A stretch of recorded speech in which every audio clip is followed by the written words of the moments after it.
So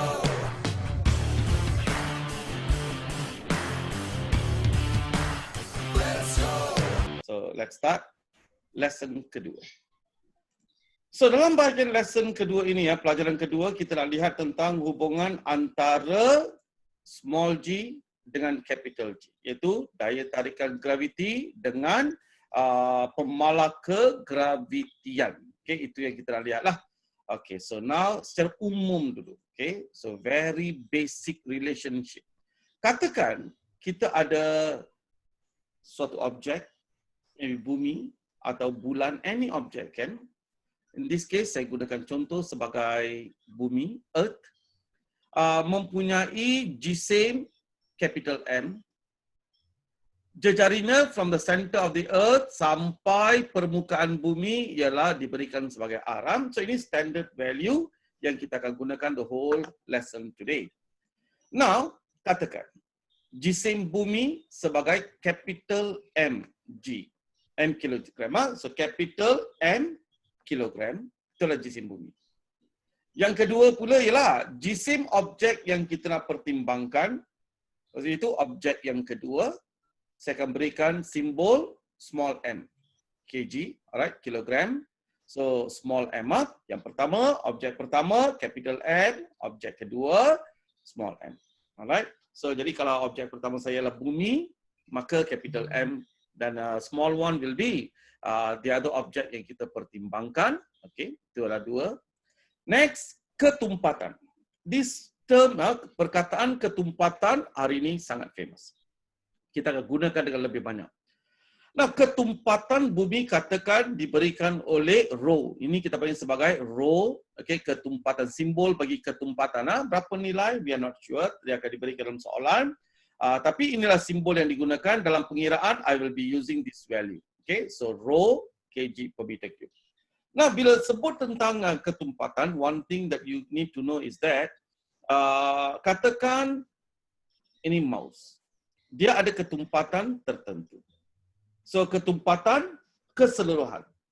Alright, katakan semua diperbuat daripada bahan yang sama, maka ianya akan mempunyai ketumpatan yang sama. If I remove one part of it, yang mana same material tapi I'm taking out one small piece from it. That small piece juga akan mempunyai ketumpatan yang sama. Janji bahan yang sama, ketumpatannya akan sama. Tak kisah saiz lah. Alright, so consider kalau bumi ada satu ketumpatan, sama ada saiz bumi adalah lebih besar atau saiz bumi adalah kecil, maka ketumpatan bumi masih sama. Kerana ketumpatan dia melibatkan jisim yang ada di bahagian isi padu tertentu. Jadi kalau saiz berubah, jisim pun akan berubah dan isi padunya pun akan berubah juga. Inilah density of the Earth diberikan sebagai rho kg per meter cube. Okay, next. So let's say kita ambil sebagai standard jejari bumi. Alright, the radius of the Earth is R. Capital R. Sir. Yes? Sir, I only can hear you, but I can't see what's happening on the screen. You can't see what I'm sharing here? Yeah. Nampak you? Semua nampak ke tidak yang saya sharing ni? Saya nampak you. Yes, I see. Siapa tak nampak? No, right now in the chat part. Siapa tak dapat? So Sanjana belum tak dapat. Siapa yang boleh? Yang lain semua boleh. Siapa yang tak dapat? Let me know. Very late, sir. Come again? Lagging, is it? Yeah, it's lagging. Oh, mine is okay here. Check semua okay. Now you can see the radius of the Earth a lot. Yeah, so only right, jejari bumi, right, for now. Jejari bumi, yes. Okay, now okay, sir.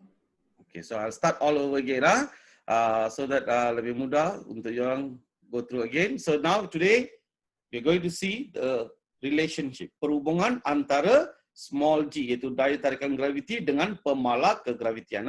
So ini adalah gambar raja bagi mewakili bumi, iaitu katakan jisim bumi adalah capital M, mana jejari dia, everything. I will see one by one.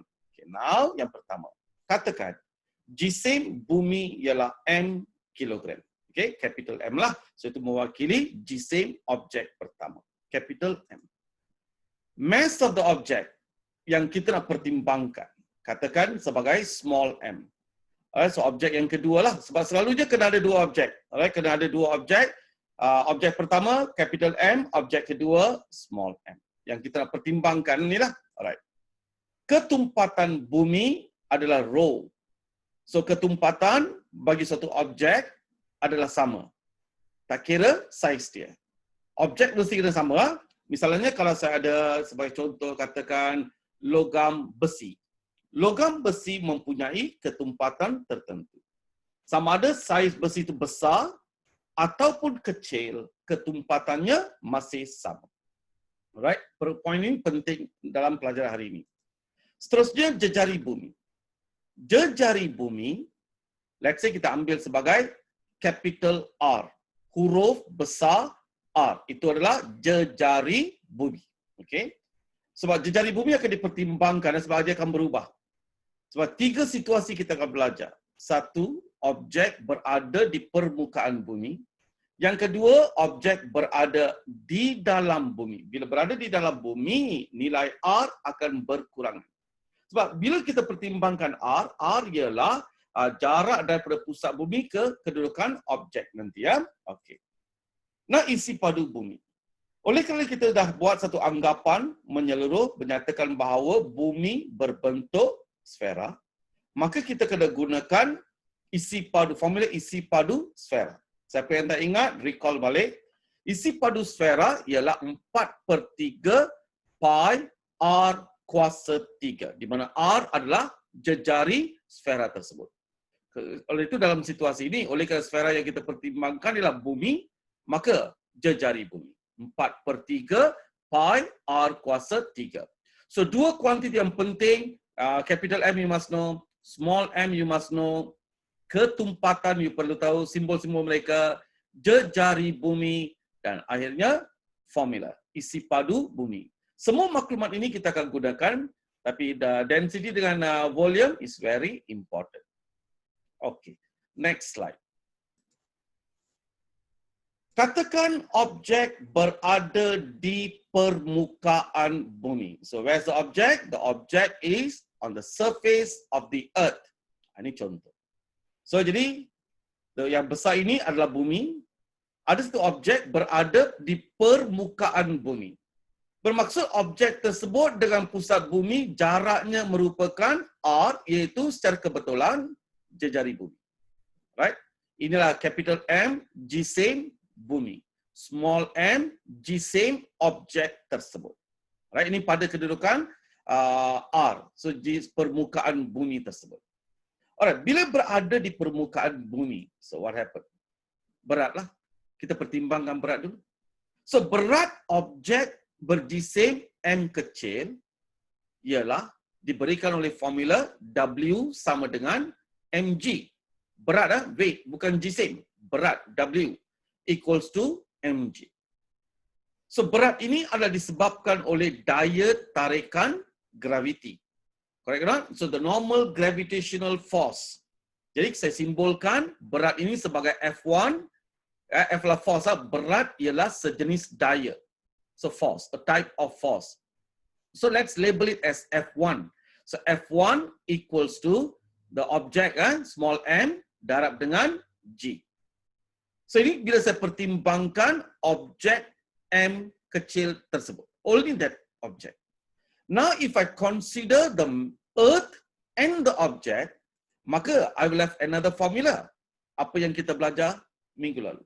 Bila kita ada dua objek, maka di antara dua objek yang berjarak, let's say 1R, so maybe small r for example, maka secara automatik akan wujud daya antara mereka. Daya itu juga dikenali sebagai daya tarikan graviti, tapi formulanya berbeza.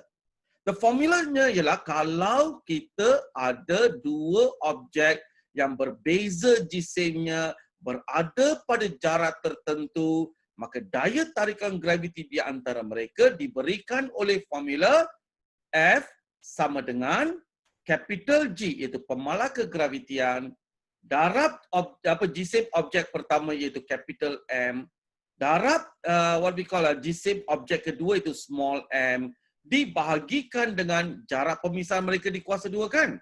Oleh kerana jarak dalam situasi ini, jarak pemisahan objek pertama dan objek kedua ini adalah capital R. When we say jarak pemisahan, iaitu daripada pusat satu objek kepada pusat objek yang kedua. Katakan nilainya R.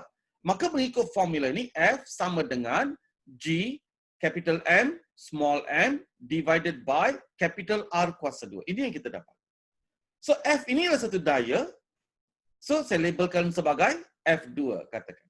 So, via F2. So, oleh kerana the first formula and the second formula melibatkan objek yang sama, daya tarikan terhadap objek yang sama. Kedua-dua nilai mesti sama. Kerana the first one, I'm talking in terms of gravitational force on the particular object saja. Yang kedua ialah between the interaction, interaksi antara bumi dan juga bulan. Juga dikenali sebagai daya tarikan graviti. So, jadi dua-dua, the F1 dan F2 mesti kena sama. So, that's what we are going to see. F1 dengan F2 mesti kena sama. So, now bila saya samakan F1 dengan F2, kerana F1 adalah daya tarikan graviti, F2 juga daya tarikan graviti. Maka saya masing-masing gantikan formula di kedudukan mereka, saya akan dapati small mg sama dengan capital G, capital M, small m divided by R power 2.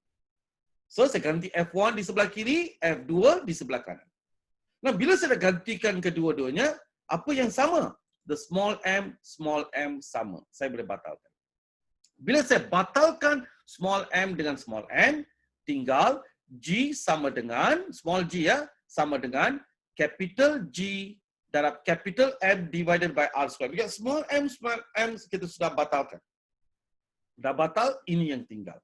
So, daripada formula ini saya dapati bahawa the small g equals to capital G, directly proportional, the product of all these lah.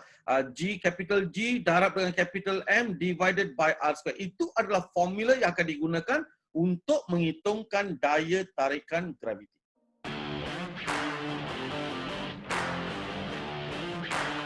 Let's go!